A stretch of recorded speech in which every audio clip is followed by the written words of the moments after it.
Olá, começamos mais um vídeo do curso Busca por Nova Física no LHC, uma introdução prática utilizando dados do experimento CMS.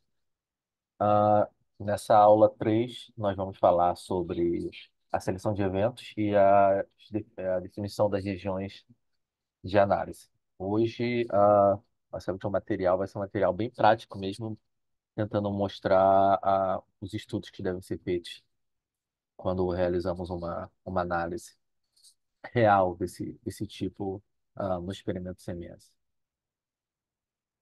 Ah, ok, primeiramente começamos a falar sobre a contaminação de QCD, como eu falei na primeira aula. Não temos simulação não temos o dataset de simulação para eventos de QCD, seja de produção de multijatos. Então, para esse curso, eu decidi lidar com o QCD, simplesmente suprimindo a contaminação de QCD na nossa região de análise. E, como foi descrito na segunda aula, eu utilizei variáveis angulares para fazer isso. Em específico, essa omega hat min. Ah, ok, então, primeiramente, temos o gráfico da direita, e esse gráfico foi feito em cima de uma seleção mínima, que vai fazer parte da nossa seleção base dos nossos eventos de sinais. Então, nós temos que os nossos eventos eles foram selecionados de dados que continham, pelo menos, eventos que continham um mu e um tau. Então, nós aplicamos a, a seleção de um mu e um tau, que passaram na seleção de objetos, que eu também expliquei na aula anterior. E um requerimento adicional que foi aplicado foi de que eles sejam de cargas opostas, porque isso é uma característica do nosso sinal, que ah, os dois taus eles têm cargas opostas e, consequentemente, o mu, que se originou do decaimento do tau leptônico, ele tem a carga oposta ao tau reconstruído, ao tau decaimento hadrônico. O outro requerimento é o número de jatos. Foi observado que os sinais, em geral, têm presença de jatos.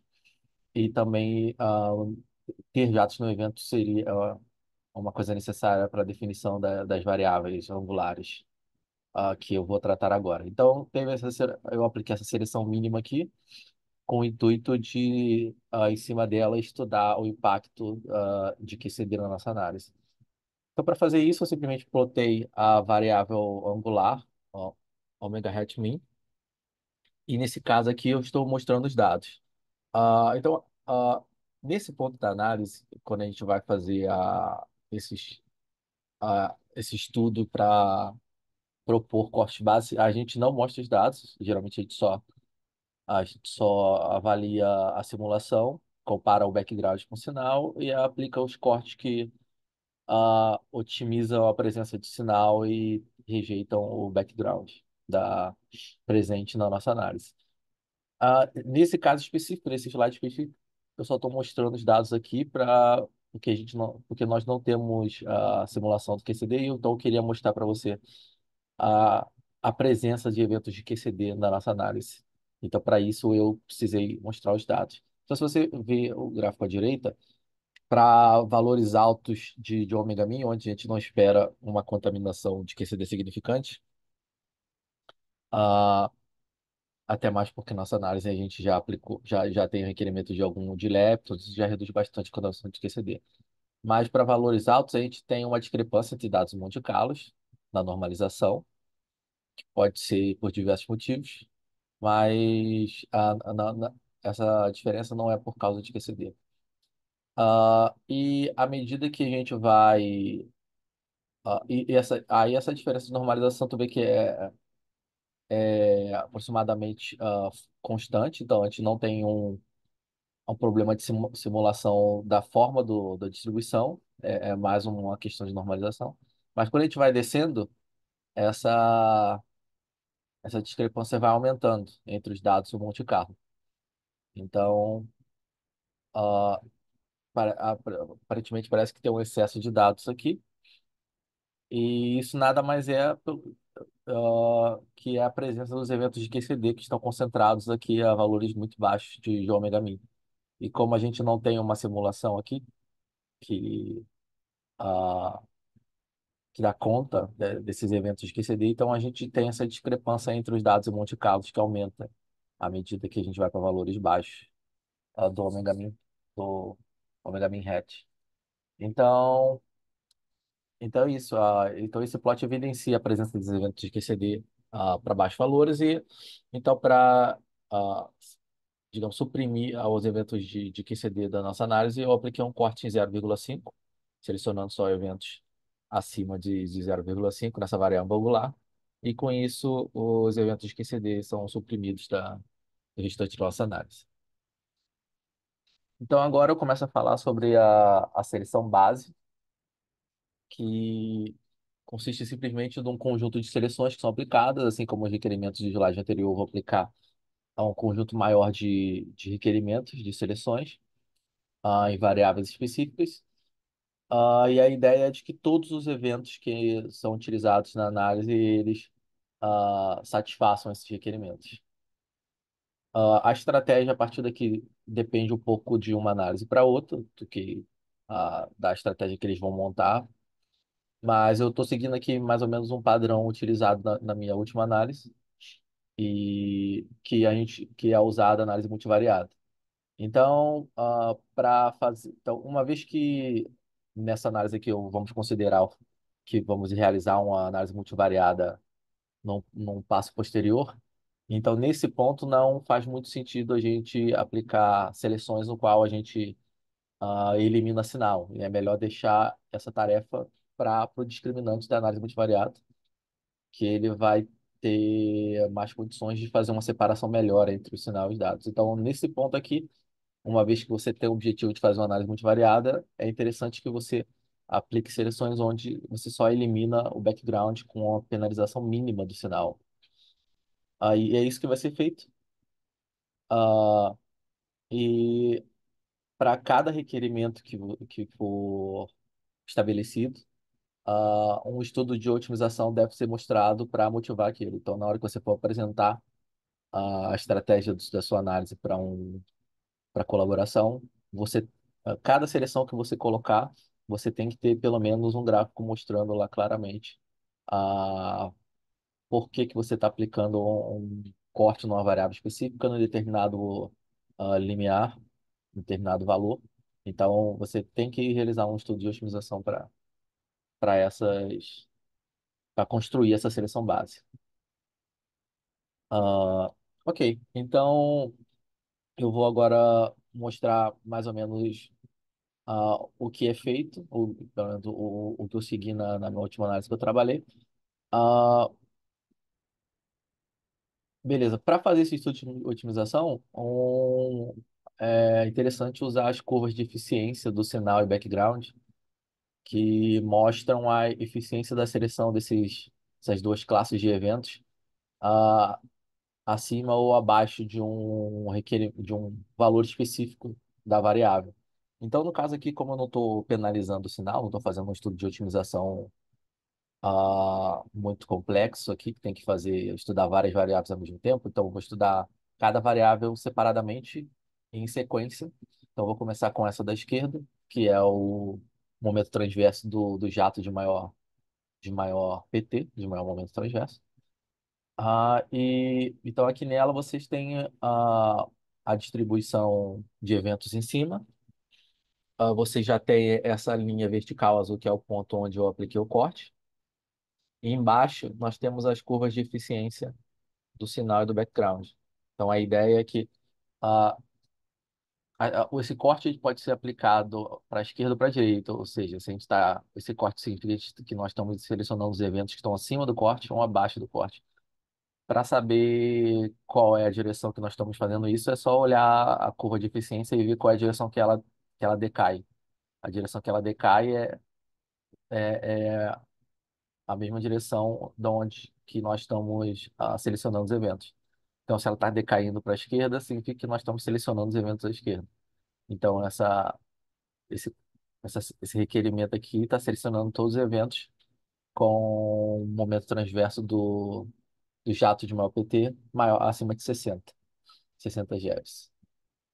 Ah, e como eu falei, a ideia é que nós aplicássemos cortes que tivessem uma penalização mínima do sinal. Entretanto, para essa análise, eu não fiz isso porque eu tive que aplicar muitos cortes de modo com o objetivo simplesmente de melhorar o acordo entre dados e Monte Carlo, porque a princípio esses datasets não foram produzidos para fazer uma análise muito acurada, eles foram produzidos mais para fazer uma coisa mais qualitativa.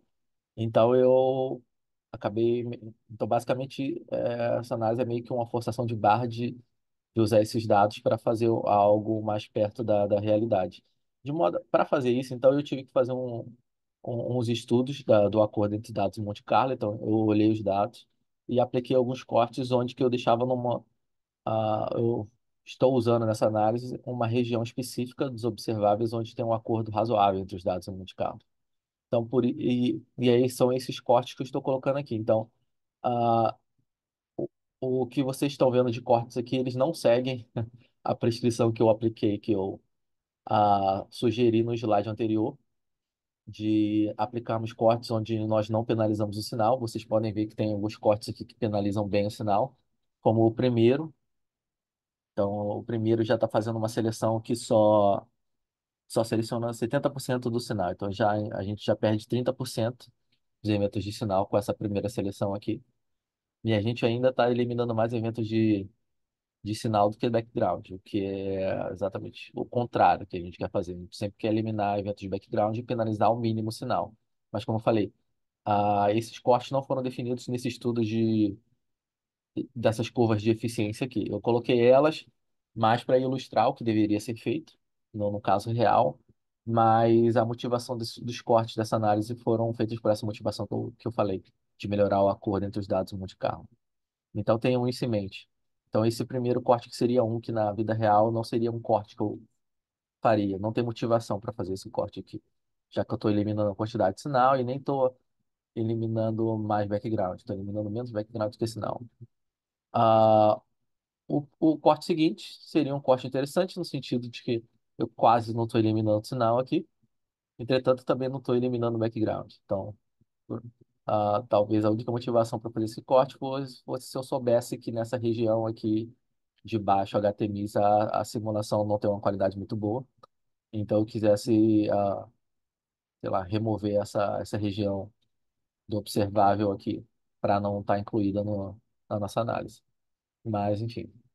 Ah, a terceira seleção, ela ah, remove mais ou menos uns 10% do sinal, então já seria um corte que já está removendo uma certa quantidade razoável de sinal. Então, numa análise de machine learning real, de análise multivariada, eu ia buscar não eliminar tanto assim, em um corte só. E também não elimina tanto do background, elimina mais background, proporcionalmente, mas não elimina tanto. Então, então é isso. Então a gente tem essa primeira sequência de corte. E então a gente vai para. Deixa eu ver, tinha uns comentários aqui. Tá, eu já fiz. Então, essa segunda sequência aqui, ah, temos a variável esquerda, que é a massa reconstruída do, do sistema do Muon com o tal hadrônico. Então, por exemplo, isso aqui é clássico de outra variável também, que é um outro corte que eu não iria aplicar. Isso aqui eu apliquei simplesmente porque os valores baixos dessa variável tinham um desacordo grande entre os dados de Monte Carlo.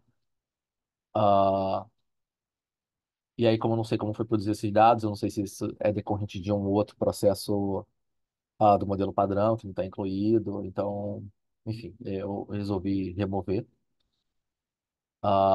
O gráfico da direita, ele está selecionando eventos, né? Estão fazendo a seleção no valor de 120 no momento transverso do sistema do que inclui o Moon com a momento transverso perdido. Tá vendo? Essa reconstrução desse sistema do Moon com o momento transverso perdido, ele é clássico para quando nós estamos estudando ah, eventos que têm um bóson W, né? Se vocês se lembram, com isso, se você tem só o neutrino sendo produzido nesse evento, o momento transverso perdido, ele dá uma estimativa do momento transverso desse neutrino. Então, a gente consegue ter informações sobre variáveis no, definidas no espaço transverso, né? Das variáveis transversas, ah, que seriam atribuídas ao bóson W, no caso do WGETS.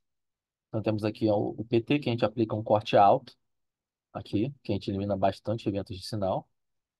Então, infelizmente, isso foi necessário para corrigir, para eliminar a região que tinha um desacordo entre os dados a Monte Carlo.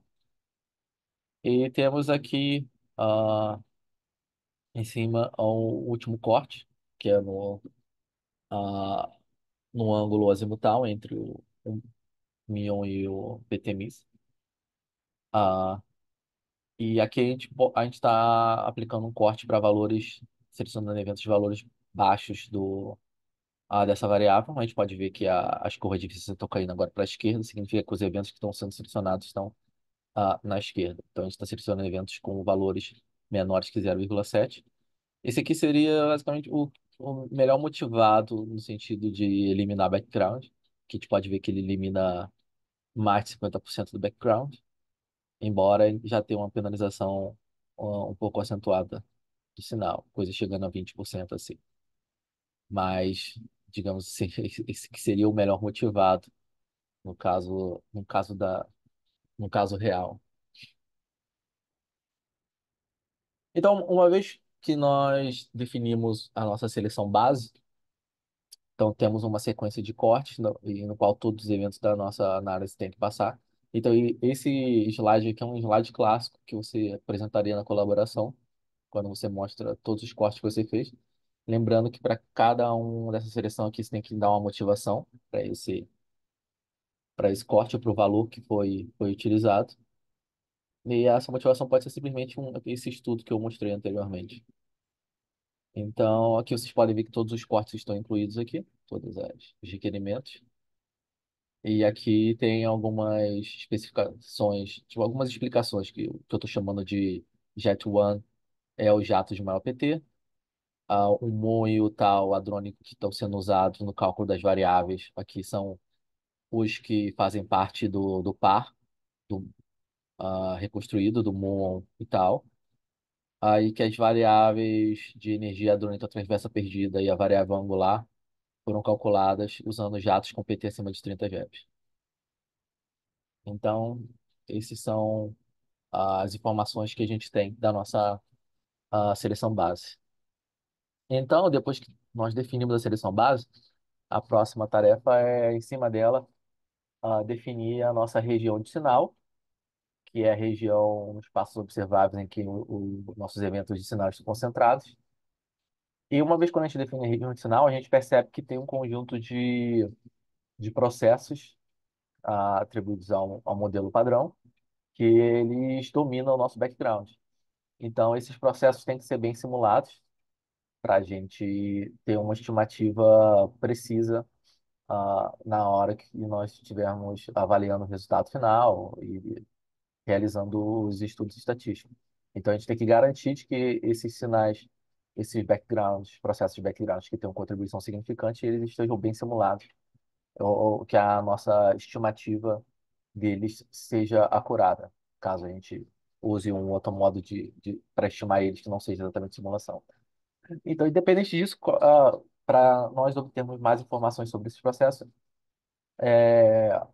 uma coisa comum é a definição de regiões de controle, que nada mais são regiões que são similares em definição com relação à região de sinal, e só diferem por pequenas mudanças nos critérios de seleção, utilizando observáveis que são bem simulados.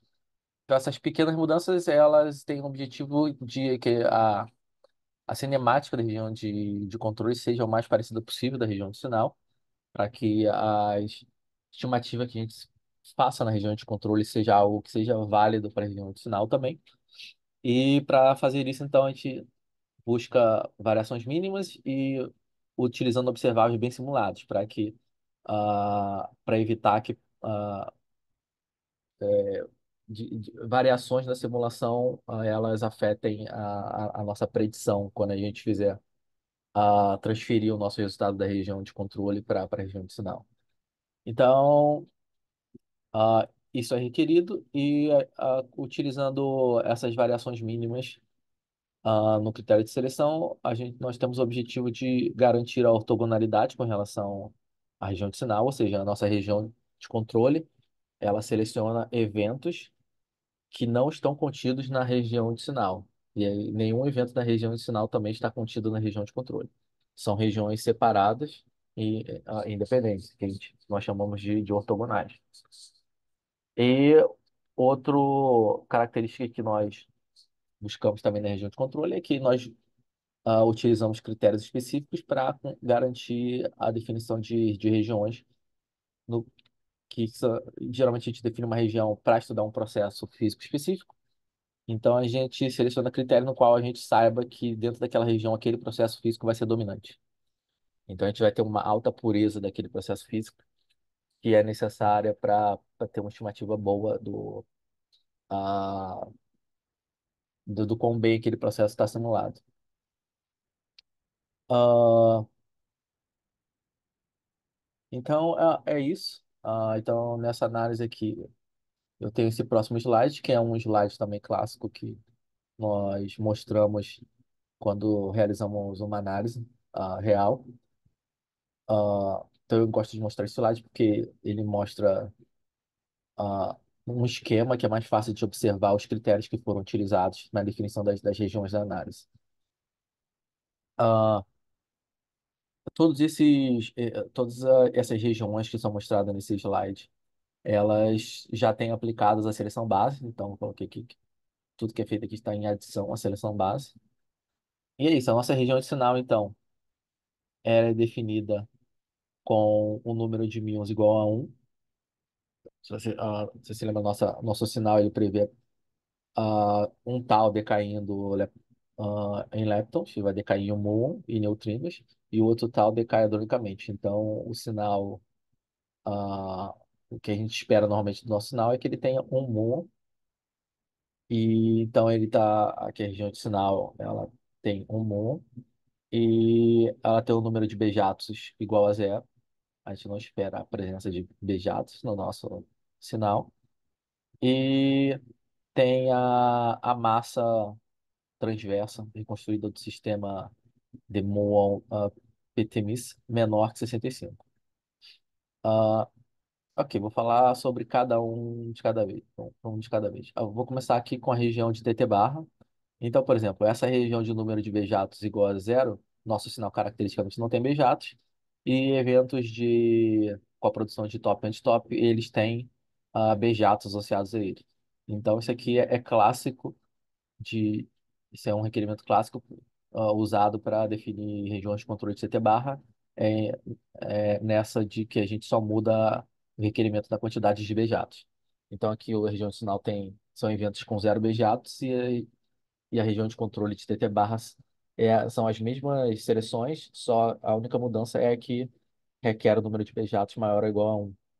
Em geral, o número de bejatos têm uma qualidade boa de reconstrução para eventos de TT barra, ah, que em geral são aplicados também correções ao discriminante que foi produzido para reconhecer os bejatos, né? No caso dessa análise, nós não temos essas correções, mas eu observei que entre os bejatos, os bins de zero e maior do que um tinha uma qualidade boa. Então, eu utilizei isso aqui. Mas na análise real, esses estudos têm que ser feitos para garantir que essas variáveis que estão sendo usadas têm uma qualidade boa. Para definir a região de controle de dados jatos, eu utilizei a massa transversa do sistema muon PTMIS.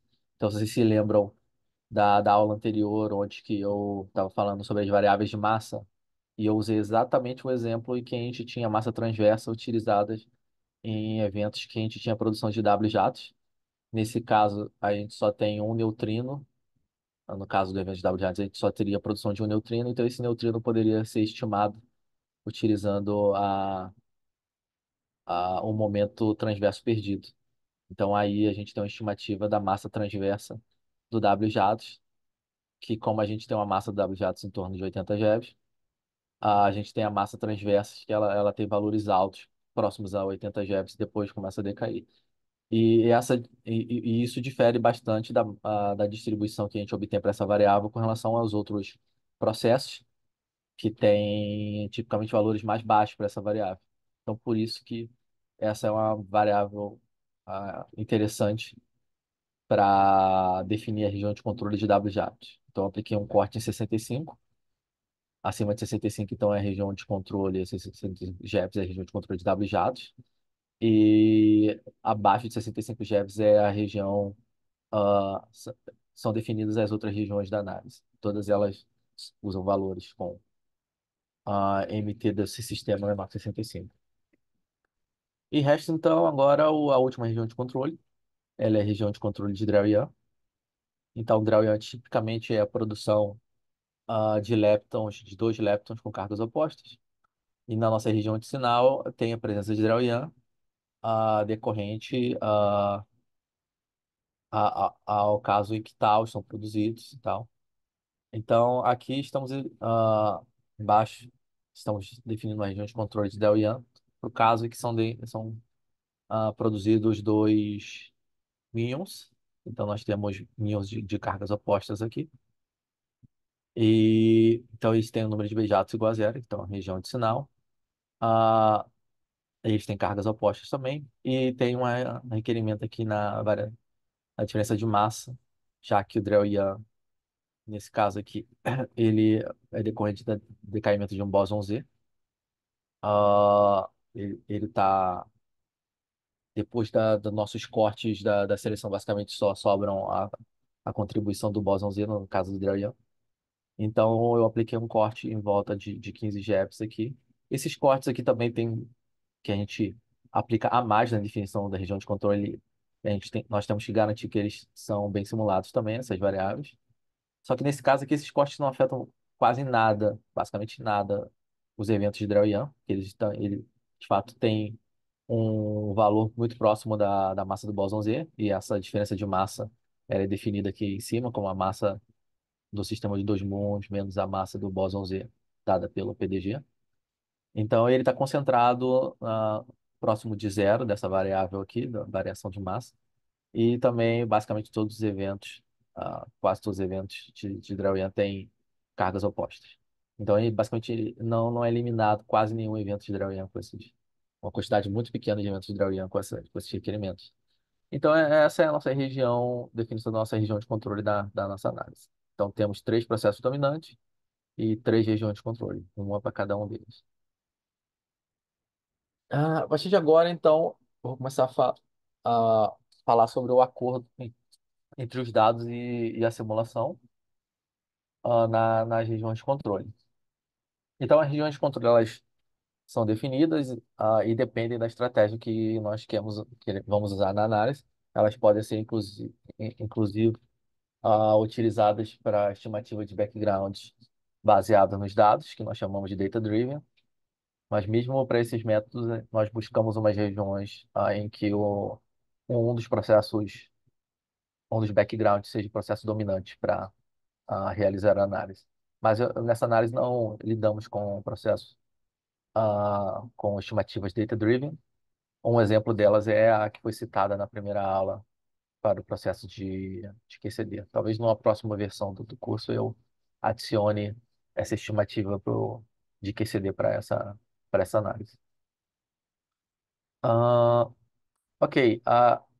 Então, caso a nossa análise nós estejamos estudando regiões onde que a gente considera que a simulação ela descreve bem os dados, no sentido de descrever a forma das distribuições, então nós podemos ah, propor isso, né, que nós estamos confiando na simulação para estimar as distribuições observáveis, e se nós fizermos isso, as regiões de controle então ficam para fazer a estimativa da normalização, que pode ocorrer depois daquele, todos aqueles cortes que nós aplicamos, que não necessariamente são em variáveis bem simuladas, mas como nós aplicamos em todos os eventos, então qualquer divergência de simulação vai ser aplicada para todos os eventos, então é algo que pode ser estimado utilizando as regiões de controle, que também tem aqueles cortes.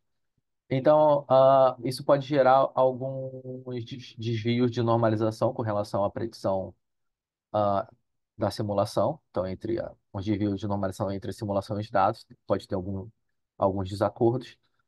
E essa normalização, então, vai ser corrigida pelas regiões de controle. Essa vai ser a estratégia que nós vamos buscar nessa análise, embora seja um pouco forçado. Então, como eu falei, com isso significa que nós estamos confiando na simulação para estimar as distribuições. Entretanto, essa aqui é uma estratégia simples, então eu decidi seguir com ela porque seria mais simples ah, de, de abordar ela nesse curso, que é um curso mais introdutório.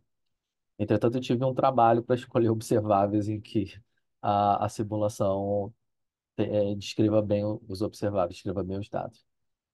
Então, uma coisa importante é que então você só pode utilizar observáveis que sejam bem simulados nas regiões de controle.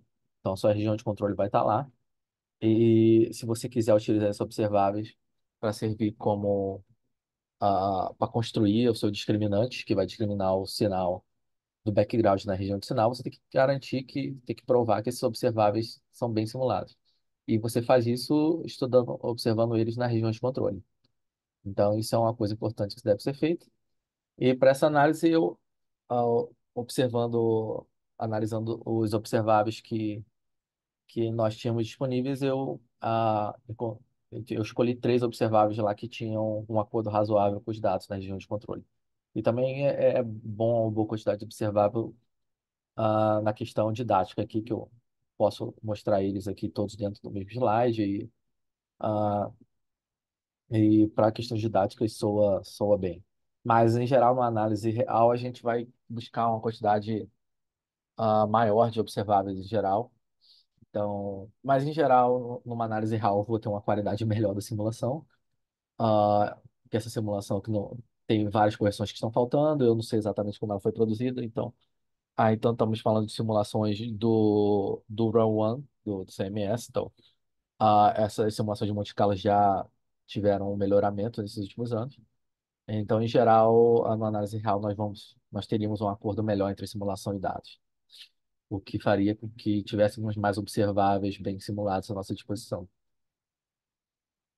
Então, agora eu começo a plotar as variáveis, os observáveis, ah, que vão ser utilizados para determinar o sinal do background na região de sinal. Eu ploto as distribuições dela na diferente região de controle e dou também informações sobre as regiões de controle. Então, aqui começo com a região de controle do W mais jatos. Ela tem uma pureza de 89%. Pelos gráficos abaixo, a gente percebe que o segundo processo dominante aqui é o de TT barra. E embaixo tem um acordo de dados em Monte Carlo para esses processos. Eu estou observando aqui já um pequeno erro que é no label do eixo Y do plot de baixo. Aqui era para estar escrito dados sobre o Monte Carlo, porque eu estou observando a razão aqui, então aí aqui está escrito corte de eficiência. Então é um pequeno erro, mas tenho em mente de que aqui é então a razão dos dados em Monte Carlo. Então estou comparando a distribuição dos dados com a distribuição do Monte Carlo. Talvez no pro PDF eu vou corrigir isso, mas o vídeo, como eu já estou no meio do vídeo, vai continuar assim. Então, vocês observam então as três distribuições que vão ser utilizadas, que é o momento transverso do muon, a massa invariante do sistema do muon com o tau hadrônico, e a diferença do ângulo azimutal entre o muon e o momento transverso perdido. Então, essas são as três variáveis que vão ser utilizadas. E nós observamos aqui o acordo entre elas, dados modificados, então um acordo razoável. E é isso. Vamos agora para o slide que mostra a região de controle da produção de top e anti-top. Ele tem uma pureza menor, mas ainda é muito boa. A pureza obtida por regiões de controle dessa análise são muito boas. Tem uma pureza de 82%. O segundo processo dominante, que é o W jato. E eventos de TT barra, a simulação de TT barra é tipicamente muito bem feita. Ela tem tipicamente uma qualidade muito boa, então a gente pode ver que é um acordo excelente dos dados em Monte Carlo. Inclusive a normalização, o que a princípio a gente só estava buscando um acordo entre a forma, nesse ponto da análise, porque a normalização vai ser corrigida posteriormente, mas inclusive a normalização parece já estar muito bem simulada aqui nessa região. A terceira região é de Drauyan. Essa região tem uma pureza excelente, de 99%, que o requerimento da região de Drauyan é bem forte. E o segundo processo dominante aparenta ser o TT bar, mas não parece ser, né? Então, a diferença é muito grande com W jato. E é isso, tem um acordo razoável entre os dados e Monte Carlo. Talvez aqui na massa invariante do sistema muon tal hadrônico tem uma certa variação, mas também a variação estatística é grande, e considerando a variação estatística da distribuição, então ah, não dá para dizer que tem uma discrepância aqui. Então está dentro do que seria considerado uma oscilação estatística. Então essas são as três regiões de controle da nossa análise. E agora eu começo a falar sobre o poder de discriminação dos nossos observáveis. Tipicamente é utilizado para avaliar se um observável tem maior poder de discriminação a curva ROC, que nós chamamos de Receiver Operation Characteristic, Receiver Operation Characteristic, que é um gráfico que ele ilustra o desempenho de um modelo ah, que busca classificar duas classes específicas, ou seja, um classificador binário, e, e utilizando valores limites. Então, basicamente, nós, ah, para cada ponto de separação daquela variável, a gente estima a quantidade de eventos reais, que no nosso caso são os sinais, eles seriam os eventos que a gente chama de true positive, a eficiência da seleção dos eventos e a eficiência da seleção dos eventos de background, que seriam aqui os falsos positivos. E com isso, a gente teria para cada ponto de corte, a gente teria então um ponto aqui nessa curva, que daria a relação entre a eficiência de cada um deles, para cada ponto de corte. Então essa curva define então a nossa curva ROC. E basicamente a ideia é de que se nós temos uma área maior debaixo da curva, significa que a nossa curva discrimina melhor o sinal do background. E se nós temos essa curva igual a uma linha diagonal perfeita, significa que esse discriminante ele está fazendo a separação de modo aleatório. A gente não tem, não, ele não ajuda em nada a discriminar o sinal em background. Então, a linha verde, o que é um discriminante quase não consegue discriminar o sinal do background. O azul, ele tem um bom poder de discriminação e o vermelho é ainda melhor. O caso perfeito em que as duas distribuições de background e sinal estivessem completamente separadas, então essa curva seria igual a uma que seria o modelo perfeito. Essa, a área seria igual a 1. Então, essa área nós chamamos de AUC, né? Area Under the Rock Curve. E é uma métrica que resume a informação da curva ROC em um único valor. Ela nem sempre é eficiente, como eu vou mostrar aqui no slide, mas ela é útil para a maioria dos casos, para resumir essa informação. Então a gente vai avaliar os observáveis na região de sinal, né, que é onde que é importante, onde que a gente vai fazer a discriminação do sinal do background. Repare também que nós estamos mostrando os dados, que agora nós já temos uma região de sinal definida. Essa região de sinal, em geral, numa análise real, nós não olhamos os dados nela até essa análise estar numa reta final, de basicamente já está pronta e a estratégia já está definida, ela já foi aprovada em vários níveis na colaboração do seu experimento. E aí vocês recebem o sinal verde para mostrar os dados. E, e o objetivo disso, e nós chamamos então, enquanto nós não mostramos os dados, nós estamos fazendo uma análise blinded, uma análise cega. Ah, e o objetivo é que nós não sejamos afetados pelos dados na hora de tomar decisões correspondentes à estratégia da análise, que as nossas decisões sejam baseadas somente em considerações analíticas, ah, e estratégias que tenham uma base bem determinada, que não vise simplesmente melhorar o acordo de dados do background. Simplesmente porque, em muitas das análises, nós queremos observar regiões que têm um desacordo. Porque o objetivo principal, né, é encontrar física nova, né? Então, se tiver realmente uma física nova, a nossa região de sinal vai ter um desacordo entre a predição do modelo padrão e o sinal. E esse desacordo pode ser um sinal de um processo novo, que talvez seja o processo novo que a gente está buscando, que a gente chama de sinal nessa análise. Mas, enfim, então nós não vamos tentar seguir aqui, nessa aula aqui, a ideia da análise cega e não vamos mostrar o sinal aqui. Então, nesse caso, eu estou mostrando aqui só a curva ROC, que ela é um pouquinho diferente do slide anterior, simplesmente porque no background, ah, que é o falso positivo, eu não estou mostrando aqui a variável de eficiência de seleção desse background, eu estou mostrando a variável de rejeição. Então, meio que é uma informação do sentido inverso, o que faz com que a curva ROC ela fique voltada com a concavidade dela para a esquerda, enquanto que a outra está com concavidade para a direita. Mas a interpretação da área sobre a curva é a mesma. Então, enfim, essa é a curva ROC da nossa variável.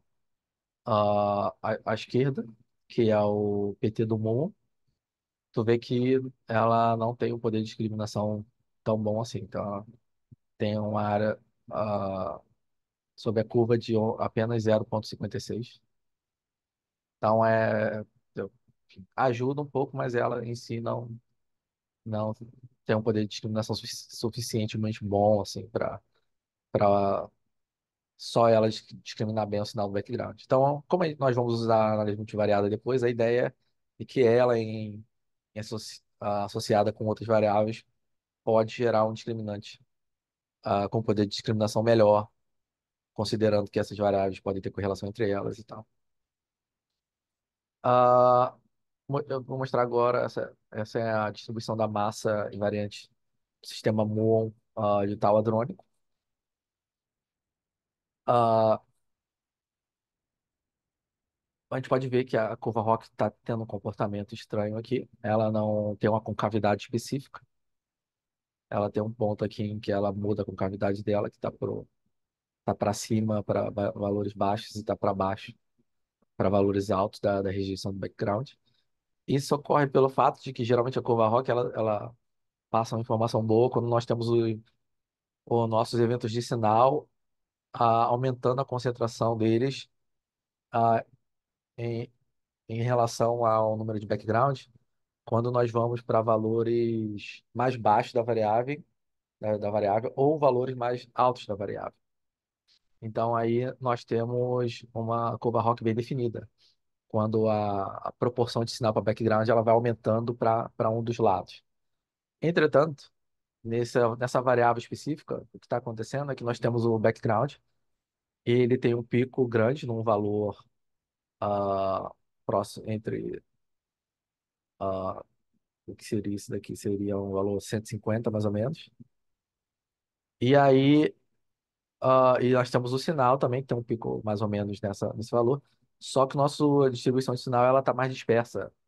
Então, os eventos de backgrounds eles têm um pico mais acentuado, assim, mais íngreme, o que faz que quando nós formos para a direita, para valores mais altos, acima desse pico, a proporção de eventos de sinal aumenta. Então, e quando nós vamos para valores mais baixos, abaixo desse pico, a proporção de eventos de sinal também aumenta, o que gera esse comportamento estranho aqui da curva Rock. O que deu uma OC de 50%, como se o poder de discriminação dessa variável fosse nenhum. Mas ela tem um poder de discriminação, sim, ela só não tem exatamente uma característica clássica no qual a curva Rock usa para funcionar bem aqui. Então, talvez para ter uma curva Rock melhor definida para ela, a gente pudesse redefinir essa variável, colocar como a diferença de valor entre a massa invariante desse sistema com relação ao valor de 150. Então, aí ela seria um módulo disso, né? Então, ela iria aumentar, nesse caso aqui, nosso sinal ia estar concentrado para valores altos dessa nova variável. Mas, enfim, não é tão importante agora, uma vez que essa variável vai ser usada como input para análise multivariada. Então, a rede neural vai se encarregar de utilizar essa variável para discriminar o sinal do background da melhor maneira possível. Então, mas é só para vocês entendam esse comportamento da curva Rock para essa variável, caso vocês vejam isso no futuro de novo. Então, temos agora a terceira variável, que é a diferença do ângulo azimutal entre o muon e o momento transverso perdido. Ela é a variável com maior poder de discriminação entre as três. Tem uma área sobre a curva de 67, 0,67. Não é algo excelente, mas já é um poder de discriminação assim, razoável. Ah, então, esse poder de discriminação está associado ao fato de que os eventos de sinal eles têm uma concentração maior para baixos valores da, da diferença angular entre o muon e o momento transverso perdido. A gente pode ver que as curvas de background elas são um pouco mais flat. Então, elas são concentradas também para baixos valores, mas, digamos, essa concentração aumenta mais devagar. A curva de sinal ela tem uma concentração mais acentuada. Então, isso que está causando ah, esse poder de discriminação maior aqui para essa variável. Então, por final, sempre numa análise, em algum momento, quando você define a sua região de sinal, é interessante você mostrar uma tabela como essa daqui, qual você mostra o número de eventos já associados a cada processo dentro da sua região de sinal. Então, é isso que nós observamos na nossa região de sinal. Ele é completamente dominado pelo processo de W jatos. Ele é basicamente 10 vezes maior do que os outros, ou mais de 10 vezes maior, no caso do TT bar, do que os outros processos. O nosso sinal, ele tem a quantidade de eventos muito menor do que dos outros. Tipicamente, como estamos fazendo a seleção luz e os nossos sinais, tipicamente, eles são sinais no qual vão prever uma quantidade de eventos menor do que o background. Então, tipicamente, nós vamos ter esse tipo de relação, no qual o nosso sinal tem uma quantidade de eventos bem menor do que o do background. Então, a gente simplesmente vai esperar que a nossa análise multivariada, que é feita após essas etapas, elas consigam concentrar esses eventos de sinal numa região específica e diminuam bastante a quantidade de eventos de background lá. Essa é a nossa esperança. O importante aqui é ver se nós temos uma quantidade de sinal razoável para utilizar na próxima parte da análise, considerando que temos o poder de discriminação bom. Então aqui temos 267 eventos de sinal, é uma quantidade bem boa. Então, se tivéssemos um poder de discriminação muito bom entre o sinal e o background, nós teríamos alguns bins no qual a gente poderia ter ah, uma sensibilidade boa com relação aos eventos de sinal. E aqui embaixo tem o total dos eventos de background, que tá em torno de 62 mil. Então aqui eu encerro o que eu queria falar sobre a estratégia que nós montamos com relação à seleção base e definição das regiões da análise. Então eu termino aqui com o nosso slide onde que eu falo sobre como vai ser a parte prática. Então, na parte prática, nós vamos falar sobre começar falando sobre o Anafile, que foi utilizado para produzir os dados que foram usados para fazer esses gráficos e essa tabela que eu acabei de mostrar para vocês. Eu não vou produzir o WannaFile durante a aula, porque ele é mais complexo, tem mais informações. Então ele já está produzido, ele já vocês têm acesso a ele também lá naquela pasta code que fica que vocês vão baixar vocês baixaram junto com os arquivos root. Então vocês podem ver que o WannaFile está lá. Então eu vou utilizar ele para produzir os dados necessários que foram utilizados nessa aula. Eu vou passar mais informações que vocês vão ver o Anafai, vocês vão ver que tem várias funções que são chamadas lá. Então vamos passar mais informações dessa vez sobre as funções, onde estão declaradas e definidas as variáveis e funções utilizadas nesse Anafile. Eu vou mostrar a implementação do peso de PyLab, que nós calculamos na última análise. Não sei se vocês, como vocês lembram, nós utilizamos o estudo de Python para calcular os pesos de PyLab.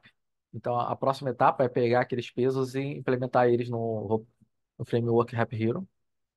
Então, eu vou mostrar onde que eles estão implementados também. E na parte final, eu vou mostrar os códigos no formato de notebook que foram utilizados para fazer os gráficos dessa aula, fazer os gráficos e a tabela dessa aula. Então, a aula prática a- associada à aula 3 vai consistir então desses quatro tópicos. Então, vamos agora para a aula prática. Iniciamos agora a parte prática referente à aula 3. Nessa prática, então, eu começo falando sobre o Anafile utilizado para produzir os dados para fazer os gráficos e as tabelas da parte teórica, da apresentação que eu acabei de passar para vocês. Então, o Anafile eu já copiei ele, como eu falei, ele vai estar disponibilizado junto com os arquivos root dos dados abertos, quando vocês fizerem o download. Eu já copiei aqui o Anafile, que eu chamei de baseod.cpp, e eu coloquei dentro da pasta ANA. Então, uma vez que você copia o Anafile e coloca dentro da pasta, você pode digitar o comando para adicionar o Anafile, como se você estivesse adicionando o Anafile novo. Então, aqui eu já estou dentro do meu container aqui no terminal, no Rap Hero, e eu vou adicionar o comando para adicionar o Anafile. Então, eu vou colocar o mesmo nome, baseod. E diferente da outra vez, agora a gente tem uma mensagenzinha dizendo que o arquivo source já existe e que não foi criado um source novo. Isso aqui era o esperado, porque a gente já tem o Anafile pronto e eu coloquei ele dentro da pasta ANA. Então, quando você pediu para criar, o código tentou criar um template novo do zero, só que ele viu que já existia um Anafile com aquele nome. Então, ele não criou um template novo e está usando o Anafile que está lá. Então, isso é bem útil para quando a gente quiser desacoplar um Anafile e para não ter que ficar compilando ele toda hora e assim agilizar o processo de compilação. E aí você quer reintegrar ele ao framework, então você só precisa digitar novamente para adicionar ele, que aquele Anafile que você produziu vai ser reintegrado. Então esse aqui é o Anafile. Eu falei, eu não iria criar ele do zero porque tem bastante coisa configurada nesses aqui. Os outros que eu criei, eles eram bastante simples. Então aqui eu vou mostrar como ele está configurado, o Anafile. Então esse aqui é o Anafile Base D. Então a gente tem um cut flow aqui, então tem diferentes níveis de corte, o minimum selection, o corte do trigger, o que eu estou chamando de corte dos bons eventos, eu vou tudo mostrar aqui embaixo. Se ele tem um moon tal, um par tal moon, o corte, eu seleciono o número de jatos e a contagem que eu faço depois de corrigir o peso dos eventos. Aqui, então, eu tenho os comandos para inserir variáveis que eu quero que saia no meu arquivo H5. Então, vocês podem ver aqui que eu defini um monte de variáveis como você viu, o estudo que eu fiz na apresentação tinha várias variáveis. Então, é de suporte que o data frame que eu utilizei para fazer aquele estudo ele tinha muitas variáveis. Então, eu estudei até mais variáveis do que tinha lá, só que só acabei usando aquelas ali. Então, você tem um número grande de variáveis e vocês podem colocar quantos quiserem.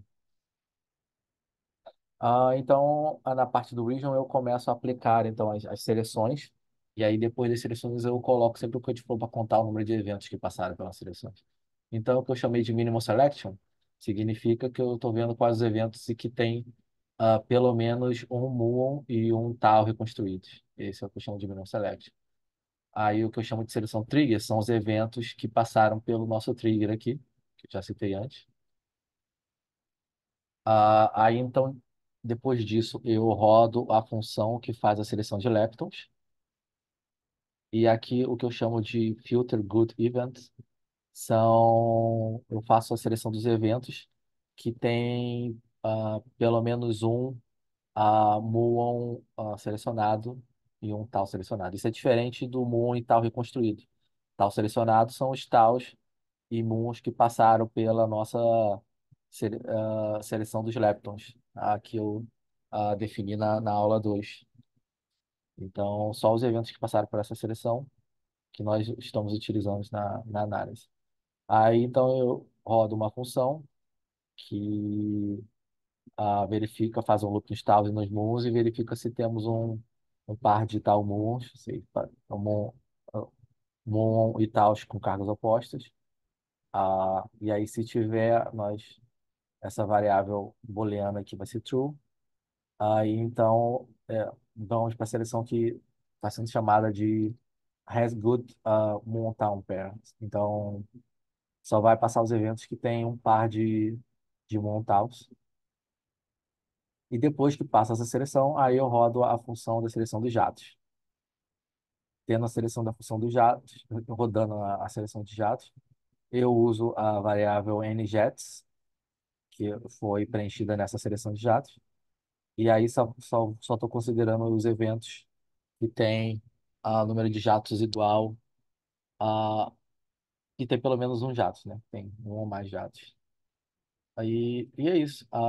Esse é o último corte. Se vocês se lembram ao estudo que eu fiz da variável angular, ah, ela só tinha dois requerimentos, que é basicamente o número de jatos, que é esse, e os outros que eu condensei tudo lá num tópico só, que era relativo à situação em que o evento tem um par de monstros. Ok.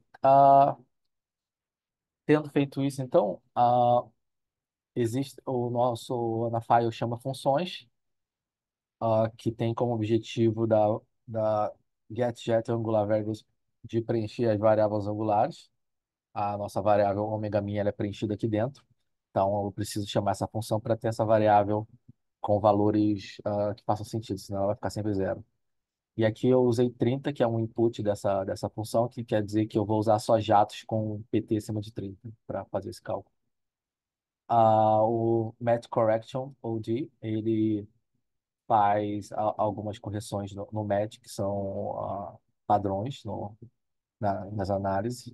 Eu vou falar sobre essas funções com mais detalhes, agora só estou falando por alto. Aí o jet tal variables calcula todas aquelas variáveis que eu mostrei que era a combinação do muon com tal, do muon com ah, o momento transverso perdido e algumas variáveis que eu não usei também que tinham jatos. Então, todas aquelas combinações são feitas dentro dessas funções. Então, essas funções têm que ser chamadas aqui ah, no seu Anafile, senão não vão ser preenchidas. No final, eu chamo a função que aplica as correções de peso. Também vou falar sobre ela daqui a pouco, porque é chamando essa função aqui que a correção de PyLab é implementada no, nos pesos dos eventos. E aqui tem um outro code flow que eu calculo depois de fazer a correção do peso dos eventos. Então, aí esse é o nosso Anafile. A única coisa que resta aqui é que eu tenho que descomentar essa linha aqui para que o nosso arquivo H5 seja preenchido. Então, nunca esqueçam disso, senão o arquivo de vocês vai ficar vazio. Ah, e é isso. Beleza, então agora eu vou começar a falar sobre essas funções que eu chamo no arquivo Anafile, mas antes de falar delas, eu vou então compilar aqui e rodar um exemplo desse Anafile. Então, primeiramente, como eu adicionei ele, eu vou ter que compilar agora, né?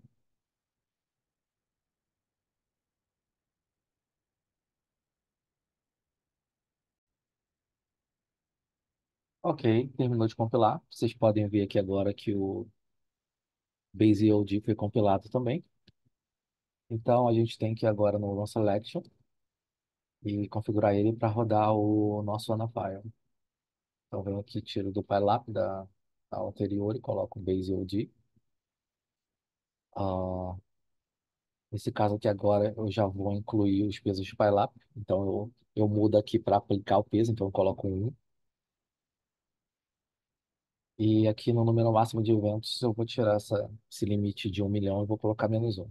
Porque agora no Anafire já estamos aplicando alguns cortes e eles já reduzem bastante o número de eventos. Então, problemas de memória não teremos mais, por causa que esses cortes já reduzem o número de eventos e os arquivos vão ficar num tamanho razoável. Então é isso. Tá configurado aqui o Run Select. Então eu vou rodar aqui só um exemplo, porque como eu vou botar tudo para rodar vai demorar, então eu vou rodar só um exemplo, porque na verdade eu já gerei os datasets que vão ser usados para análise em Python. Então aqui rodando sobre um dos arquivos de sinal, né? Que vou dar sobre o 2 aqui. Então vamos ver como fica o output.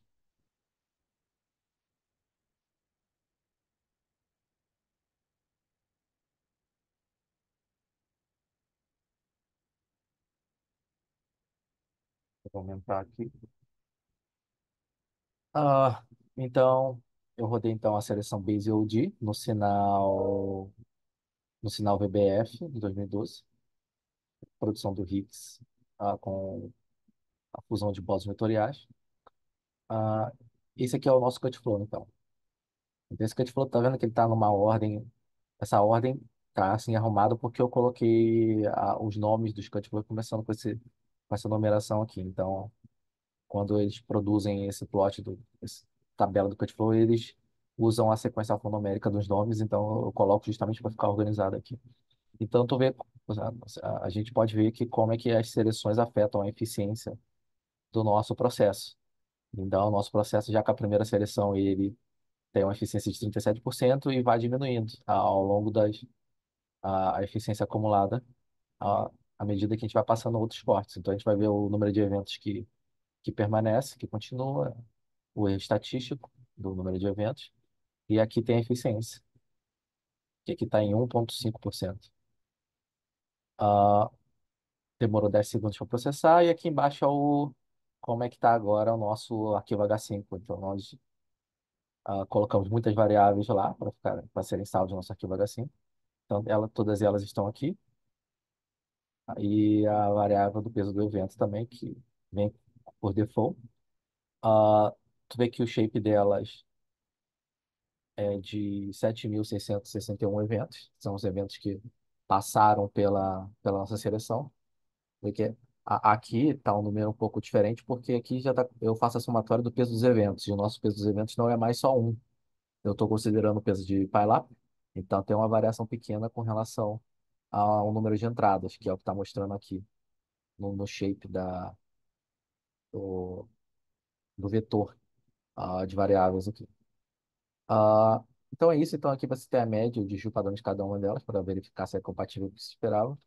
E aqui também a variável do peso do evento. Como podemos ver, ela não é mais igual a 1 com desvio padrão igual a zero. Ela tem um valor um pouco diferente de 1, mas está bem próximo. E tem um desvio padrão aqui associado a ela.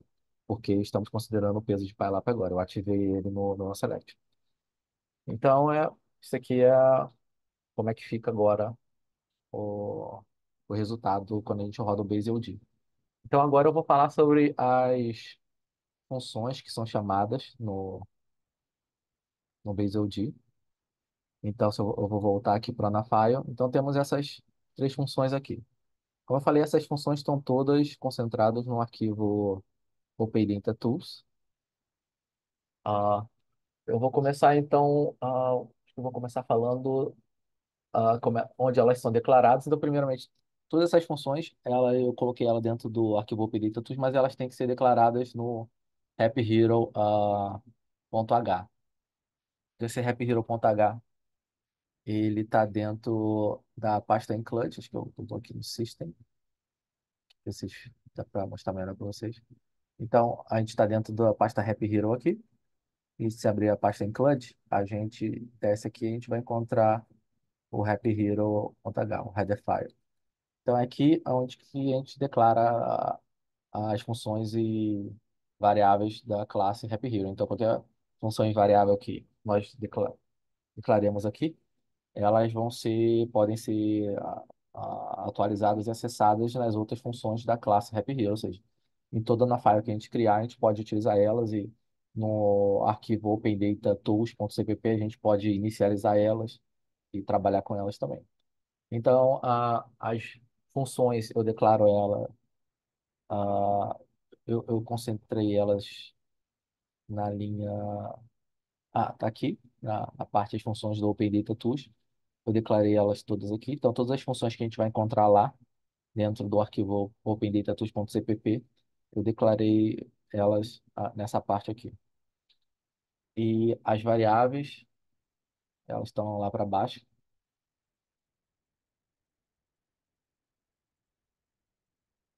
Eu declarei elas aqui, nesse conjunto de variáveis que nós usamos aqui.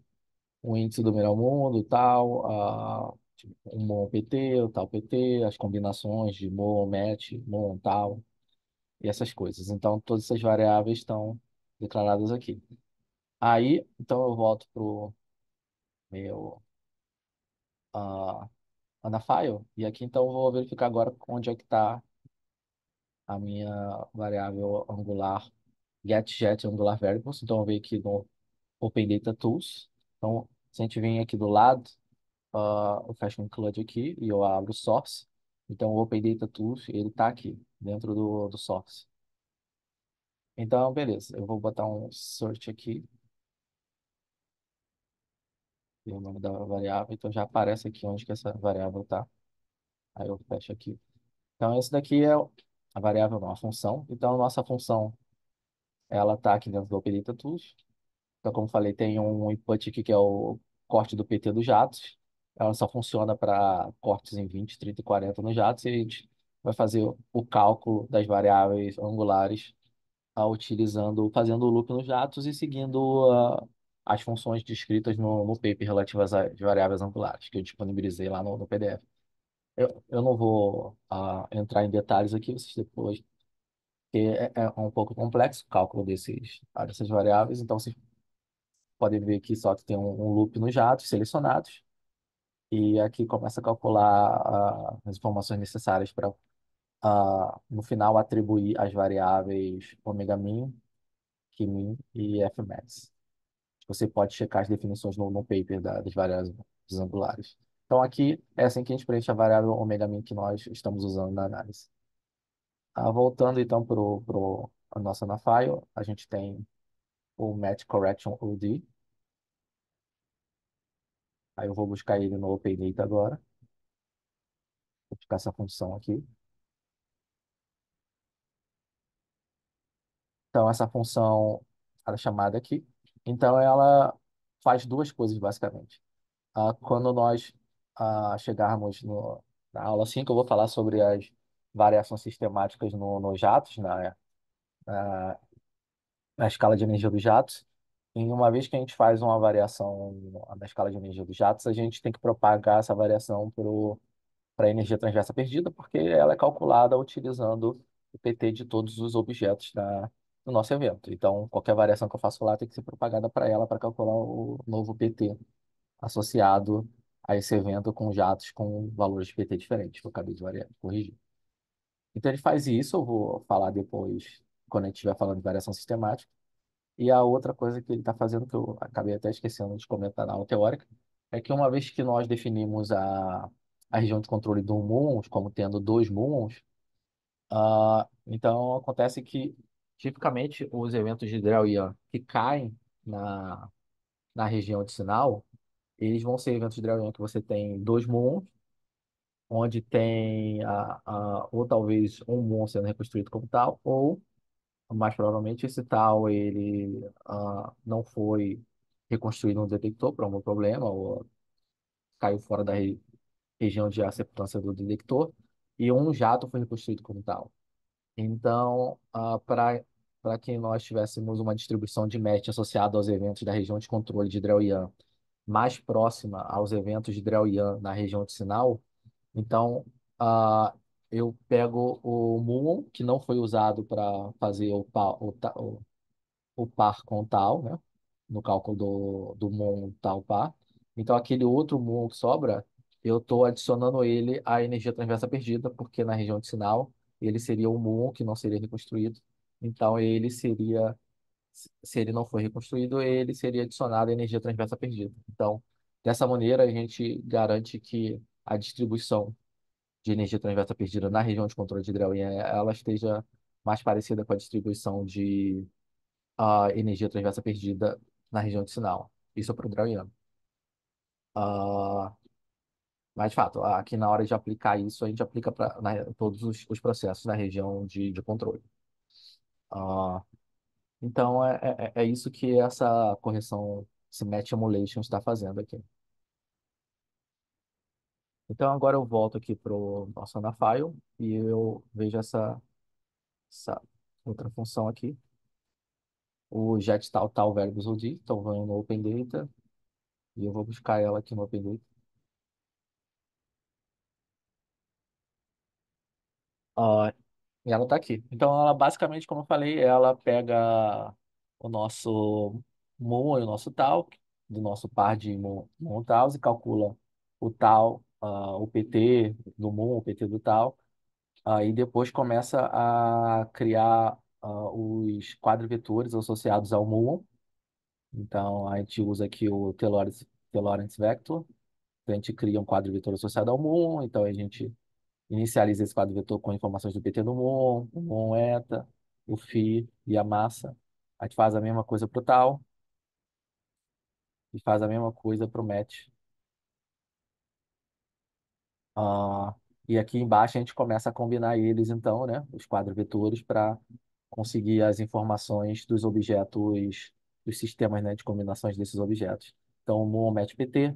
Então, aqui em cima eu combinei os quadrivetores do MON e do match. Aí eu criei essa nova variável, MON match L. L de decaimento leptônico, né, do tal. Aí eu comecei a pegar o PT aqui, né? Isso aqui é um quadro vetor, então eu posso chamar as funções dos T-Lawrence vectors aqui. Aí eu peguei o PT, aqui é o ângulo azimutal entre os dois objetos, então é assim que eu calculo o ângulo azimutal. Aí tem a massa transversa também, então essa é a expressão da massa transversa que eu uso. É a mesma que eu apresentei na aula 2. E isso eu faço para os outros objetos também, o tal, tal. E aqui eu tenho as variáveis que eu extraí do tal, tal, do sistema tal, tal. O sistema que eu estou chamando de tal, tal aqui, na verdade, lá quando eu coloquei o nome das variáveis, ele é o sistema do muon match tal, né? Então aqui eu acabei colocando esse nome aqui, ó, porque eu não queria que o nome ficasse muito grande, mas enfim, essa variável está associada àqueles variáveis que eu coloquei o nome mais explicitamente na apresentação. E é a mesma coisa aqui para o Talmon, né? E aqui depois eu botei também umas variáveis angulares e algumas, combinando elas, calculando o ângulo dela com outros objetos do nosso evento. Então, então aqui eu chamo essas variáveis são preenchidas, então, se eu chamar essa função. Então é assim que funciona. Eu tenho o nosso Anafile, mas se o Anafile estiver vazio, nada daquilo do lá vai ser computado. Aquilo só é calculado se eu chamar as funções aqui. Então, essa é como funciona a lógica do Happy Hero. E, por exemplo, as funções que estão aqui, elas só vão ser s- valores diferentes de zero se nós chamarmos as funções que preenchem elas, né? Então, essas combinações de tal, tal, tal, mon, match, elas foram preenchidas quando eu chamei aquela última função. Essas três variáveis aqui só foram preenchidas quando eu chamei a função das variáveis angulares. Por exemplo, a função do líder jato, essas daqui relacionadas aos jatos, só foram preenchidas quando eu chamei o jet selection. Então, se a gente não chamar essas funções, essas variáveis aqui não são preenchidas. Ah, Então é isso. Falei então agora sobre as variáveis e funções que a gente está chamando aqui no nosso Anafile. E agora eu vou falar sobre o peso de PyLab. Eu vou falar o peso de PyLab, eu começo aqui no select. Então, como eu já citei aqui quando a gente estava configurando, a primeira coisa é que a gente tem que configurar aqui que a gente está aplicando o peso de PyLab. Ele já estava predefinido aqui. Se você vai criar um peso novo, você teria que adicionar uma entrada nova aqui, colocar um nome e colocar ele associado ao valor de 1 do lado. Aí, tendo feito isso, na hora que a gente executa o Happy Hero, o Happy Hero recebe um arquivo de texto, né, com todos os parâmetros que estão entrando nele. E no início do Happy Hero, eu vim aqui no happyhero.cpp e aqui esse é o código principal do Happy Hero. E quando ele começa, assim que ele é inicializado, então ele começa a ler o arquivo de texto e a procurar nos parâmetros certos padrões e vai inicializar variáveis do, da classe Happy Hero de acordo com o que está associado àquele padrão encontrado no arquivo de texto. Então você tem aqui um string chamado pylapweight. Então ele viu essa string, viu que está associado o valor 1 a ela. Então ele, devido a isso, ele atribui a variável aqui do nosso Happy Hero apply pylapweight, e ele atribui o valor true. Quer dizer que agora o Happy Hero sabe que eu estou aplicando o peso de pylap. Essa variável aqui, ela tá, a gente pode fazer um search dela aqui. Então, tu vê que ela primeiro aparece no nosso header file, porque a gente tem que declarar ela aqui. Então, a gente tem essa variável que é um booleano, né, para dizer se a gente está aplicando o peso de PyLab ou não. E tem uma outra aqui que é o PyLab weight, que a gente usa para salvar o valor do PyLab, do peso de PyLab. Tem umas outras funções aqui, mas eu não uso elas no OpenData, eu uso elas na análise verdadeira, que porque eu extraio os pesos de PyLab de um arquivo. Aqui no OpenData eu coloquei ah, os pesos de PyLab explicitamente no código, como vocês vão ver. Então, eu posso vir aqui agora no OpenData Tools, que vai cair então exatamente na função Weight Corrections OD, que é a função que eu chamo aqui no Anafile. Então, aqui no nosso Anafile, base OD, CPP, eu estou chamando a função Weight Corrections, então o que ela está fazendo é exatamente isso aqui. Ela verifica se eu estou aplicando o peso de PyLab e se sim, ela calcula o peso de PyLab e joga nessa variável aqui. Então ela calcula isso chamando essa função. Então essa é a função que eu escrevi para calcular o peso de PyLab, que eu vou mostrar daqui a pouco ela. E aí eu multiplico o peso do evento pelo peso de PyLab. Então, como eu expliquei no slide, é assim que a gente atualiza o peso do evento. A gente multiplica pelo peso das correções. Então, assim, foi assim, é assim que eu modifico o peso do evento. Então, agora eu vou olhar essa função aqui do getPyLapWeight. Tu vê que ela tem um argumento chamado nominal ali, que indica que se eu estou querendo obter os valores do peso nominal ou da variação sistemática. Aqui, nesse caso, é o nominal, né? A variação sistemática, depois eu vou explicar como ela é feita. Ah, tá, então eu tenho aqui no arquivo H, então eu vou onde que ele está definido. Então, aqui é a função getPyLapWeight ou D. Então, é isso. Tem o peso do PyLab que inicia como 1. E se eu estou tratando, então, aqui como um dataset que ele não é do grupo dos dados, o dataset grupo pode ser de sinal, background ou dados, né? Então, sinal e background são as simulações, então eu só aplico a correção a ela. Os dados não. Então, só aplica a correção se o dataset for diferente dos dados. Então, aqui eu botei explicitamente aqueles valores lá que eu mostrei ah, na última aula. Então, isso aqui são os bins, né, do número de vértices primários. Isso aqui são os fatores de correção que a gente aplica aos eventos simulados para que eles fiquem com a mesma distribuição de Drell-Yan. Então, só vou aplicar isso aos processos que não são processos de Drell-Yan. E aqui, final, para as diferentes variações sistemáticas, ou seja, o valor nominal, a variação up e a variação down, eu aplico os fatores de escala que fazem com que os eventos de simulação sejam compatíveis com os dados, né? O valor nominal e as variações up e down aqui. E é isso. Então aqui eu defini tudo aquilo lá, e aqui chega nessa parte aqui, é onde que se o dataset for diferente de Drell-Yan, eu vou aplicar o primeiro peso, que é o peso que corrige a simulação para ser igual de Drell-Yan, e a segunda parte, né, que é o peso que eu corrijo o Monte Carlo para os dados, eu estou aplicando a todos os datasets. Então, com isso aqui, eu obtenho o peso PyLab weight, e é esse PyLab weight que depois vai ser multiplicado pelo peso do evento. Então, é assim que eu aplico o peso de correção no peso do evento. Então, é assim que eu finalizo essa parte aqui do Rap Hero. Agora eu vou para utilizar os dados que foram produzidos rodando a, esse AnaFile. Então, eu vou produzir os dados .h5 e com aqueles dados eu vou então utilizar scripts em Python para fazer os gráficos da apresentação, né? Então, é isso que eu vou mostrar agora para vocês. Então, eu vou sair daqui e vou mostrar o notebook, a, os notebooks que eu usei para fazer aqueles gráficos.